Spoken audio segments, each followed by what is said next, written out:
Today I'm going to talk about my favorite mechanism in Gingerbread House, a new game from Phil Walker Harding, who I think is becoming the master of like the easy to learn 45-minute game with lots of interesting decisions like Gizmos and Sushi Go and a few others that he's designed. Baron Park is the other one. So there are two things I want to mention today. One is spatial and one is goal-oriented. The spatial element of the game is really interesting. Every player has a little mat that looks like this, and you are trying to fill in these spaces, and when you cover them with tiles that look like this, these double tiles, these dual tiles, you gain the thing below it, beneath it. So if I put this tile here, I gain, if I put it there, I gain a heart and I gain a stair tile. And so there are two interesting spatial things happening here. And there's actually a third, but I want to talk about these two because I really like that they are in diametric opposition to one another. You kind of have to choose one or the other at any given time throughout the game. So you might switch up throughout the game what you're choosing.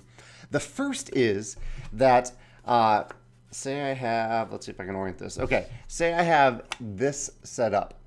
See, I have two hearts on the same floor there. If on my next turn, or any future turn, I cover up both of those hearts at the same time with a single tile, instead of gaining 2 heart tokens, I gain 3.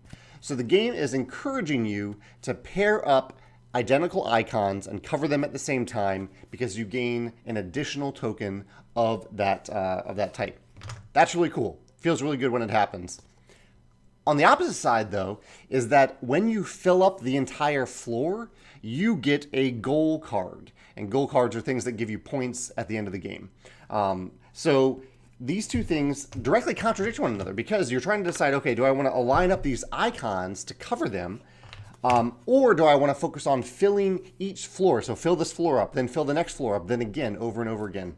So you're constantly deciding which one of those you want to do, but they both feel good. They are both interesting, and they are both spatially satisfying. The other thing I want to mention is kind of the opposite of this, which is throughout the game you are spending, so I mentioned that you're getting like heart tokens. So you are spending those heart tokens to trap these fairy tale creatures in your gingerbread house. I love that element of the theme. This card, the Tin Man, is worth 2 points because to get it, all you have to spend is 1 heart and 1 little gold gingerbread token. Doesn't cost that much, opposed to this one, which I went after in one of my games. This is the 7 Little Goats, which is worth 10 points, and you need 7 hearts to capture the 7 Little Goats. So 10 points worth a lot more than the Tin Man. What I like here is that there's a reason to consider going after both of these cards, but probably not all of one or not all of the other. So as you can see on the 7 Little Goats, the ratio of things that you need to spend compared to the number of points you gain is better. But there's a limit to how much stuff you can hold. And so what I ran into in my games is I was going after all these big goals. I wanted the healthy ratio.